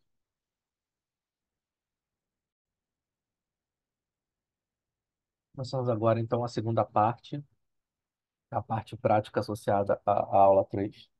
Então, nessa parte aqui eu vou falar sobre os códigos usados para fazer a análise que resultou nos estudos nos estudos mostrados na parte teórica.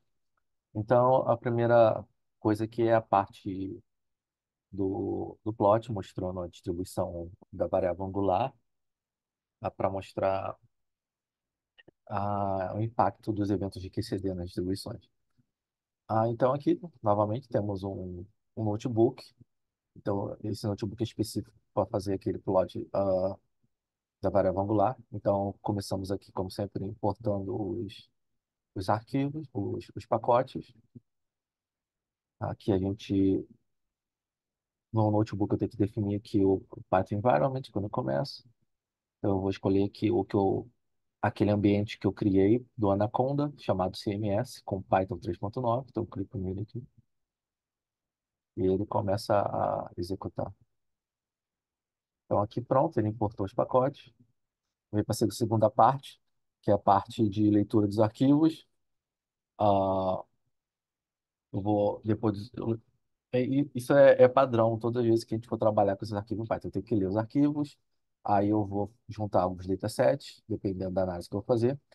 E nessa nova tem essa parte nova aqui, nesse arquivo Python, que é preparar a lista de background, que eu vou explicar do que se trata. Então, esse aqui é o path, onde estão os arquivos produzidos referentes ao Anafile Base OD. Aqui, novamente, algumas informações da nossa análise, a energia do centro de massa, período, luminosidade, que vão aparecer nos plots. Aqui é a parte que eu leio os datasets, como eu descrevi a última vez. Então, depois eu tenho a parte que eu junto os arquivos, os datasets, dos WJETs para formar a classe WJETs, que juntam os três datasets do WJETs e os dois datasets do data. E aqui no final, então, o que que eu faço? Temos um tipo de plot típico em análise física de energia, que é o stacked plot, o qual ele plota diferentes contribuições dos backgrounds, um em cima do outro, e com cores diferentes, de modo a mostrar ah, essas contribuições explicitamente nos gráficos. Então, eu tenho uma função que produz esses plots, e essa função recebe como input uma lista com os data frames referentes a cada um dos processos que eu vou incluir no stacked plot. Então, a lista é essa daqui, data frames. E junto com essa lista eu forneço uma lista com os labels que eu quero que apareçam nos plots e as cores atribuídas a cada um dos processos. E aí eu tenho essa parte aqui de baixo, onde que eu é feito, esses data frames são ordenados automaticamente de acordo com a quantidade de eventos em cada um dos processos. Então, os processos que têm um número maior de eventos, eles vão ficar no topo desse stacked plot, e os processos com menos eventos vão ficar na parte de baixo, que é geralmente o que é a melhor maneira de visualizar os stacked plots, ah, ainda mais quando a gente está usando escalas logarítmicas. Então, esse data order datasets, ele faz isso aqui automaticamente. Ok, então eu vou rodar aqui também essa parte do código. E esse order dataset, depois de fazer isso, ele ainda faz um plot mostrando a ordem, a quantidade de eventos por dataset. Então, aqui a gente tem que ter barra aqui, está somando 99 mil eventos, o Drell Ian 21 mil, e o não, o Dragon tem 215 mil e o WJET 404. E temos a pureza do processo dominante ah, nesse, nessa região, que no caso é o WJET. Então, então já tem todo uma quantidade de informação aqui que geralmente que é útil quando a gente vai fazer esses estudos. Esses pilotos, ainda mais, por exemplo, a região de controle, então ele já dá a pureza da região de controle. Quando eu produzo ah, quando eu ordeno esses data frames. Então a gente vai para a próxima parte do código, que é a parte que gera o plot. Então, como eu já mostrei antes, tem a configuração da figura, ela vai ser uma figura agora, como da outra vez, duas componentes horizontais, né, que tem a parte do plot principal e do plot auxiliar embaixo, onde que a gente vai colocar o ratio plot, tem três colunas e tal. E aqui a gente só vai plotar, então, uma coluna, né? Uma figura que está referente à variável ômega min 30, né? Que é o ômega hat, a nossa variável angular. E aqui está o plot novo, que eu não tinha feito da outra vez, que é o stacked plot. Então, esses aqui são os inputs dele, né? O eixo, a variável que a gente está plotando, os data frames, os labels, as cores, o nome da variável onde está o peso dos eventos e os bins. Esse stacked plot também eu estou guardando aqui as entradas do histograma que é produzido e a incerteza ah, da, dessas entradas dos histogramas. E a mesma coisa para os dados, né? O segundo da linha eu ploto os dados e eu estou guardando também a informação sobre o histograma e as incertezas. E nas outras linhas eu ploto os sinais e eu ploto também uma linha vertical mostrando onde que eu estou aplicando o corte no ômega 30, 0,5. Então tem aqui agora a linhas mostrando os labels e as informações do style. Nesse caso aqui, eu estou fazendo um plot com a escala logarítmica. O número de colunas na hora de mostrar a legenda eu botei igual a 4. E ainda tem um limite no eixo Y. Quando eu uso escala logarítmica, eu tipicamente coloco esse limite. Então eu coloco o limite inferior em 10 elevado a menos 1. E o limite superior depende da quantidade de dados que eu tenho. Então, no segundo plot, né, no plot auxiliar, que fica embaixo, a gente faz o ratio plot, como da última vez. Aí temos a entrada aqui, que é o eixo 2, as informações do numerador, né, do histograma, que é dos dados produzidos no plot acima, e o do background, plot baixo. E aqui também eu plotei uma linha vertical, 0,5, mostrando onde está sendo aplicado o corte. E depois, novamente, a linha dos labels e do, do estilo do histograma. Essas linhas aqui eu não comentei da última vez, são simplesmente configurações do espaçamento no plot e como é que eu salvo as figuras, né? Eu sempre salvo PDF PNG. Então é isso. Então, executando aqui, vamos produzir o nosso plot. Então, esse é plot que eu mostrei na apresentação para vocês. Clicando aqui, pode ver ele mais claramente. Então, é assim que se produz o plot. A gente pode ver que ele tem quatro colunas, né? Da parte da legenda, como eu defini.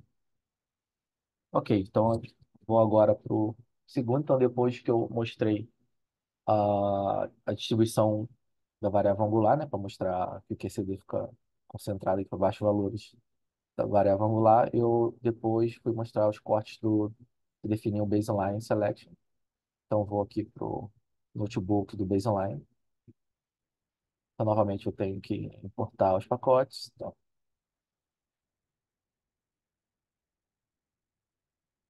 importei. Isso aqui, agora eu tenho que ler os arquivos e juntar os datasets. A única diferença é que eu estou juntando agora o sinal, né, os dois processos de sinal, em um processo único chamado sinal. Beleza. Então, a partir de agora, eu começo a fazer a nossa seleção. Então, eu faço ela em sequência. Ah, e aqui embaixo, então, vou mostrar o passo a passo dessa sequência, desse plot. Então, aqui eu estou definindo a figura. Ah, quando eu defino a figura, eu faço uma cópia do... Para cada figura, então, eu tô fazendo uma cópia do dataset original, que é o DS. Então, é dessa maneira que eu faço uma cópia do conteúdo dele para esse outro data frame chamado DF.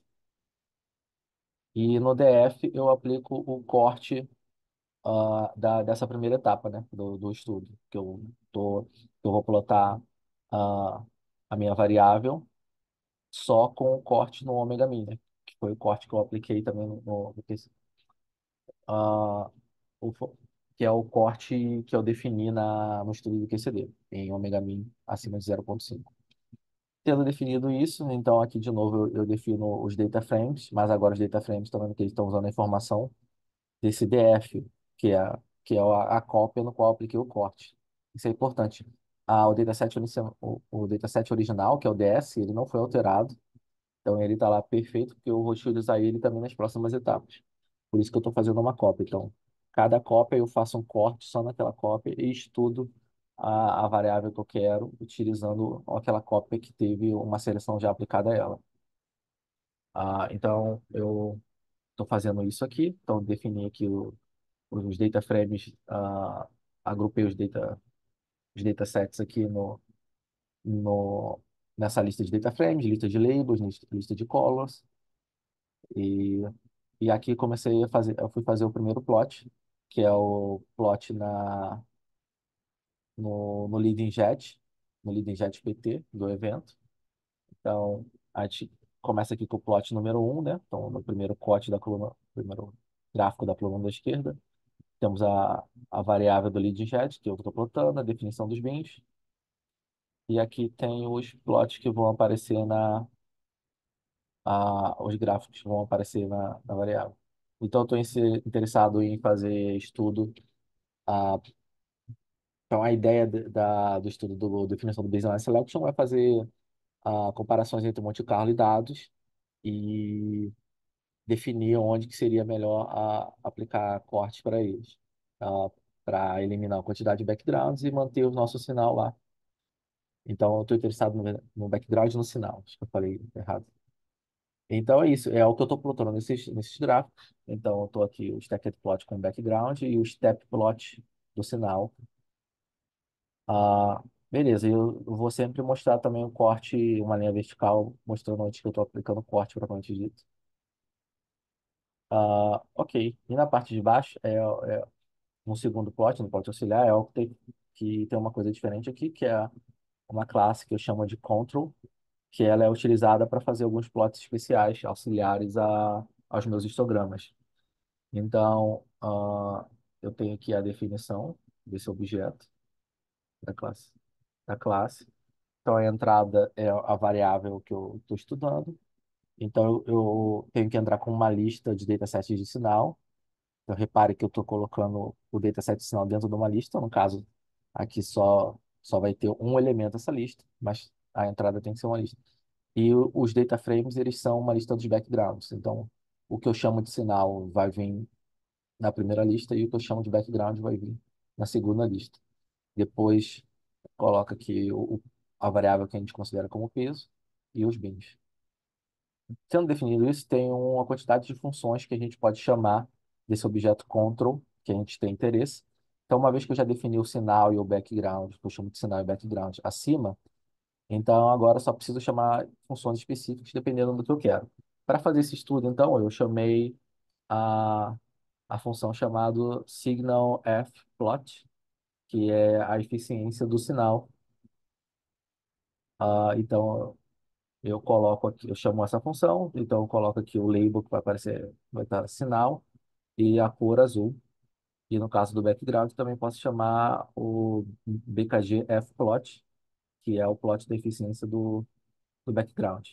Com isso, então, eu faço os plots de eficiência do sinal e background que eu mostrei durante a aula. Então, aqui também tem uma linha vertical com um ponto de corte. Ah, e aqui tem a definição dos labels e estilo. Então, isso é feito para cada etapa do nosso estudo. Então, uma vez que eu defini, eu fiz esse plot, então eu fiz uma outra copy. Então, o DF agora ele vai ser a copy de novo, mas agora no DF eu vou aplicar cortes diferentes. Eu vou aplicar o ômega 30 em 0,5 e um outro corte do lead inject maior que 60.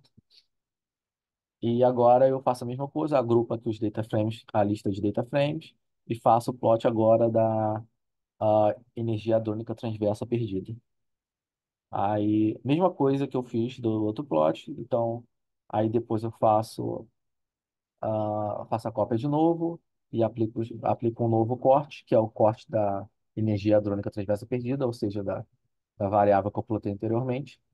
E eu vou fazendo isso até que eu tenha o plot, todos os plots de todas as variáveis em sequência, que eu apresentei durante a parte teórica. Então vamos ver aqui o resultado. Então eu chamo aquela função de ordenar os dataframes 3 vezes, né? Então essas 3 vezes aqui, ela produz essa tabelinha aqui com as informações sobre os datasets. E temos os 3 plots aqui. O plot do PT do jato, do lead injet, a energia hadrônica transversa perdida, e o último plot que era do PT, do sistema Muon, a momento transverso perdido. E eu faço isso agora para outra sequência a, de variáveis de interesse, né? Então, faço a cópia de novo do dataset, guardo no DF e adiciono mais um corte ainda aqui no meu, no meu data frame, que agora é relativo ao PT, né? Do, dos dois taus. E, tá, calma, deixa eu voltar.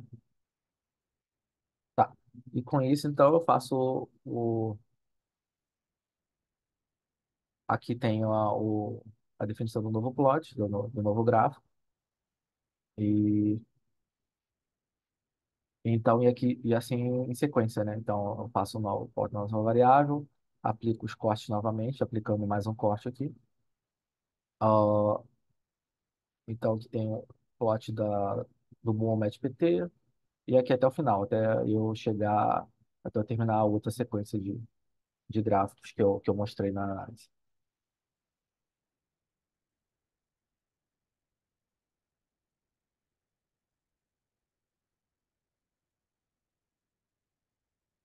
Então, é isso. É assim que são feitos os plots que eu mostrei lá, da nossa análise do baseline. E agora, então, eu vou mostrar os gráficos associados à região de controle. Então, vem aqui no Plot Control Region, no notebook. Então, aqui, importar os pacotes. Vou ter que vir aqui para o Python 3.9, vai na conta. Aí, depois disso, eu rodo aqui para ler os arquivos. Então, o que está fazendo aqui agora? Está lendo os arquivos, né? E logo depois que ler os arquivos, eu já estou aplicando todos os cortes que eu defini como o baseline selection. Eu já estou aplicando aqui no arquivo, no dataset, no DS, né? Então, o que que eu faço? Eu faço um loop em todos os datasets. Então, esse DS, ele é um dicionário em Python, no qual ele tem as keys, que são os nomes dos datasets, e o conteúdo são os data frames em si, né? No formato de pandas. Então, para cada key, então, eu acesso um data frame e eu aplico corte nesse data frame em variáveis específicas dele. Então, aqui eu estou aplicando corte em todas as variáveis que eu defini no meu baseline selection.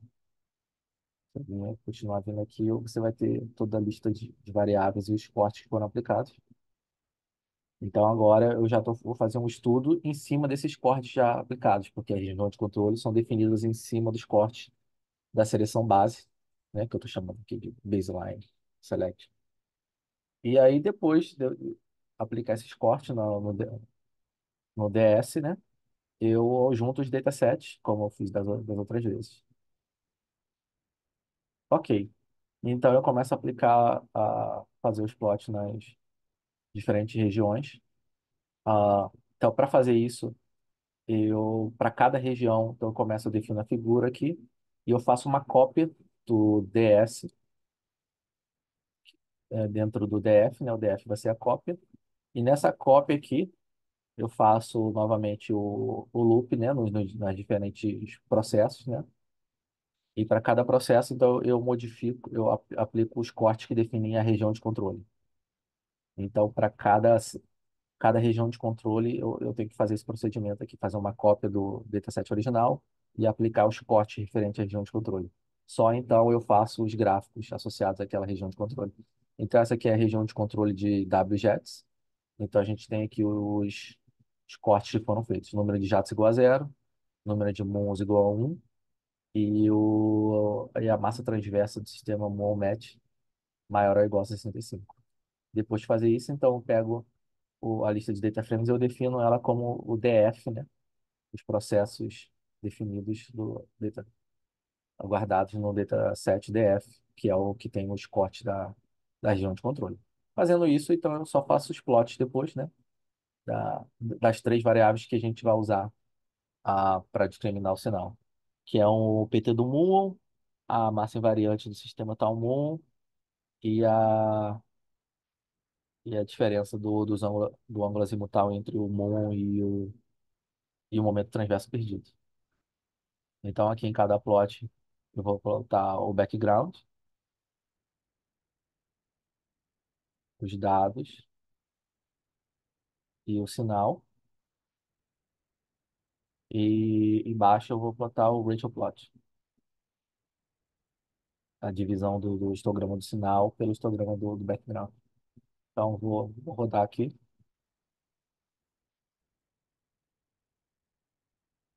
Então, aqui tem a informação da região de controle, informação que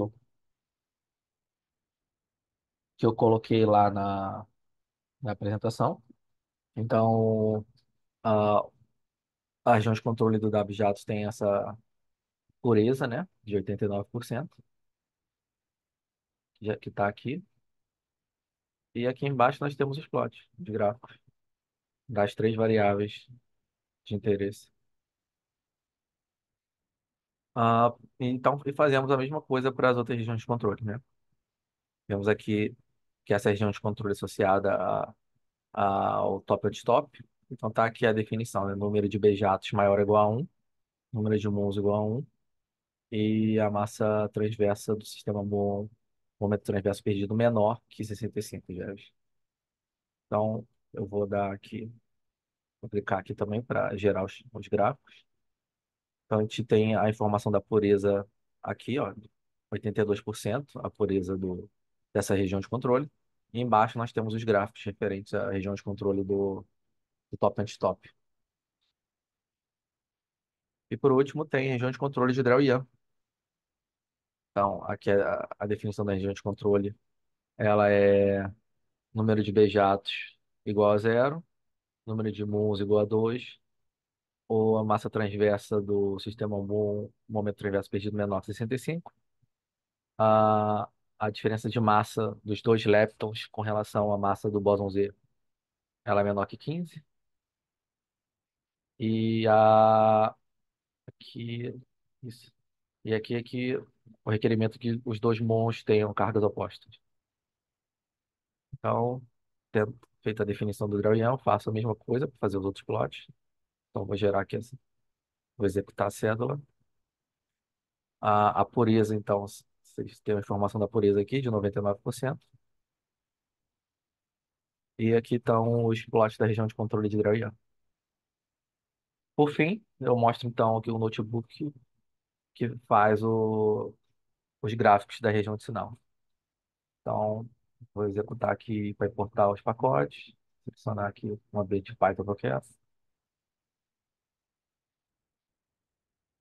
Vou executar essa célula para ler os arquivos e aplicar os cortes da região de sinal. Juntar, então, juntar os datasets e preparar a lista de background. Então, tu vê que agora esse corte inicial que é feito, eu estou fazendo a seleção com todos os critérios que definem a seleção base. Então, todos os cortes da seleção base estão aqui. E no final eu adiciono os, a seleção do Signal Region, né? Número de BGETs igual a zero, número de muons igual a 1. É a massa transversa do sistema muon, momento transverso perdido menor que 65. Então aqui já tem o corte que define a Signal Region. Então ele já é feito já no nossa, nosso dicionário de datasets original. E com isso, então, eu junto os datasets, preparo as informações do background, da lista de background. Eu tenho informação aqui da pureza na região de sinal. O processo dominante é o W-jato, aqui no background. Então, essa pureza é relativa ao processo W mais jatos. Então, uma pureza de 84%, considerando só o background. Agora eu vou para a cédula, falar sobre a cédula aqui. Os plots associados ao signal, à região de sinal, são produzidos. Então, tem essa primeira célula. Então, nela, vamos produzir o plot dos histogramas associado à variável do PT do muon na região de sinal. E vamos produzir uma curva ROC associada a ela também. Ah, então, temos a definição aqui da figura em cima e aqui do primeiro plot. Ah, vamos plotar aqui a variável do PT do mundo, né, como eu falei antes. E temos também aqui, vamos plotar o background. Os dados estão comentados, porque a gente está na região de sinal, então estamos considerando análise blind, então estamos comentando os dados. E o sinal vai ser plotado, porque esse estudo estamos interessados em comparar as distribuições de sinal com o do background. Então, no segundo plot, fazemos a curva ROC. Ela é produzida utilizando a mesma classe, produzindo o objeto CTR, né, da classe control, né, que nem foi feito nos estudos de eficiência. E ela recebe como input a variável que eu estou usando, a lista de sinal, a lista de background, a variável que tem a informação do peso, os bins, e tem até esse parâmetro aqui, que eu precisei colocar nesse estudo aqui do ROC, que ele significa se eu estou selecionando os eventos acima da, do meu valor de separação, né? Então, quando eu aplico o corte a um valor determinado daquela variável, e aí resta a gente decidir se a gente vai selecionar os eventos acima daquele corte ou abaixo desse corte. Ah, então, para esse caso aqui da curva ROC, essa decisão ela se baseia na consideração de que se em relação aos eventos de background, nosso sinal ele está mais concentrado em valores pequenos ou valores, ah, quer dizer, se proporcionalmente aos eventos de background, o nosso sinal ele tem, digamos, uma pureza nos bits maior para regiões de baixos valores da variável ou de altos valores da variável. Porque o sinal ele pode estar concentrado mais em valores mais baixos, entretanto, o background pode estar concentrado em valores ainda mais baixos. Então, proporcionalmente à relação do background, a pureza do sinal ela aumenta à medida que nós vamos para valores mais altos daquela variável. Então, para definir a curva Rock, tem que ter uma ideia de como está a distribuição ah, desse histograma do sinal e do background com relação a essa variável. Eu já tinha dado uma olhada antes, né, quando eu fiz o estudo, então eu coloquei aqui, ó, both igual a false, significa que eu não estou selecionando os eventos acima desse corte, eu estou selecionando os eventos abaixo, porque o nosso sinal ele está concentrado um pouco, ele está concentrado um pouco mais abaixo do que o background. Vou mostrar isso no plot. E aqui, então, a gente faz o plot da Rock Curve, chamando esse Rock Plot, e a gente faz o print da área sobre a curva, do A ao C, relativa à nossa variável. Então, eu vou executar aqui agora. Então, esse aqui é o nosso gráfico. Então, a gente vê que a curva Rock ela tem uma concavidade bem ah, fraca aqui. Então, ela tem pouco poder de discriminação. Com relação à concentração do sinal, a gente vê que o sinal ele tem um pico aqui nos valores baixos. Então, ele parece que na distribuição de sinal ele é mais concentrado em valores baixos do que o background. O background tem um pico mais ou menos no mesmo valor, mas aqui ele parece ser um pouco mais plano, né, flat. Então, a princípio, a média dele estaria em valores um pouco mais altos. Então, o sinal, digamos assim, está mais concentrado à esquerda do que o background. Então, por isso que eu coloquei aquele above igual a false. Se voltarmos aqui agora, fazemos o mesmo para as outras variáveis. Agora, a massa invariante do sistema está 1. Nela, o nosso sinal está concentrado mais à direita do que o background. Então, eu não precisei colocar o above igual a false. Então, estamos selecionando os eventos acima do corte agora. Quer dizer, eu tinha esquecido disso aqui. Ah, digamos, foi o que eu comentei na apresentação. Temos a distribuição da massa invariante do sistema tal para o background, e ele está concentrado em um ponto, mais ou menos ao redor de 150, e eles parecem ter uma concentração, estar mais concentrados do que o sinal em torno desse ponto.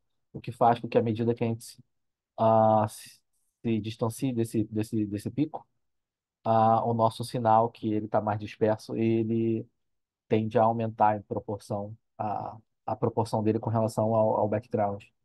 Então, isso causa essa mudança de concavidade da curva ROC aqui ao longo da curva. Então, quer dizer que se a gente for para a direita do pico, nosso sinal aumenta assim, a proporção dele com relação ao background.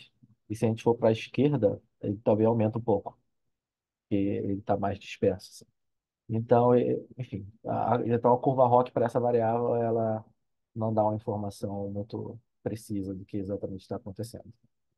Então, por isso que tem aqui que ela tem um AUC igual a 50, como se não tivesse nenhum poder de discriminação essa variável, mas como a gente vai ver futuramente, ela tem sim.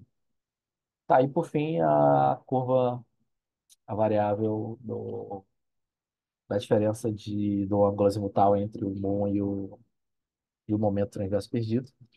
Nesse caso, a gente está definindo o above false também. Então, nosso sinal ele está mais concentrado à esquerda do que o background. A gente já viu isso no gráfico da aula, da aula teórica. Então, nosso sinal ele tem uma concentração mais proeminente aqui para valores baixos dessa variável.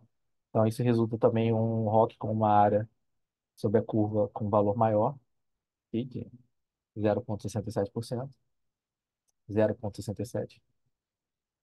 E é isso. E agora a gente vai para a última célula que passa a informação que nós precisamos para montar, para produzir a última tabela, né?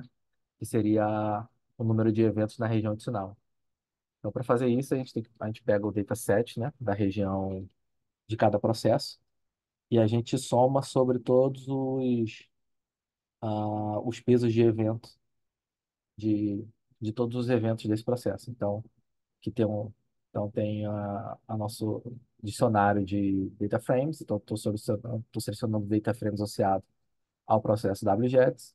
E eu vou pegar, então, a informação do peso de evento dele e vou somar todos os pesos de evento que tem nessa coluna, ou seja, o peso de todos os eventos do dataset WGETS. E a gente está salvando isso na variável WJSOM. A gente faz isso para os outros processos também. Aqui embaixo eu somei, guardei na variável BKGSum o somatório dos eventos dos processos de background. E aqui eu plotei, então, o valor que eu obtive para cada um desses somatórios. Então, a gente tem aqui a soma dos eventos do W mais jet, DT barra, Drell e Ando, sinal e do somatório do background, que é a informação que eu forneci na tabela. Então, vamos aqui rodar. Então, essa é a informação que a gente tem. E é isso, assim termina, então, eu mostrando para vocês os códigos que eu utilizei para produzir a informação apresentada na parte teórica da aula 3. Então, aqui a gente encerra a aula 3. Vejo vocês na aula 4.